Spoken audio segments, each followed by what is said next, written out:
गेला होता थांबा जरा आमचं पण सोडू तू सोडलं नाही अजून नाही मिळा बाहेर जाऊचा तुम्ही याला शेतात चल चांगलं करून काढला चल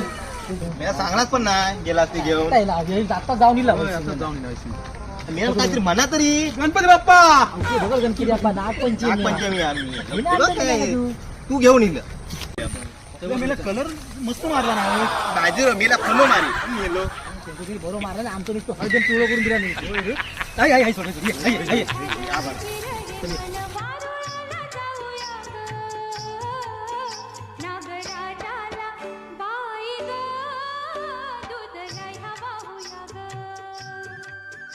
पूजा करून घ्या अरे मेला नु घंटी काय वाजूक मेला घंटी कशा काय ह्यो बंटी आहे त्याच्या 2-3 वाजव नाही रे आणलास ना तिचे पाडू जायो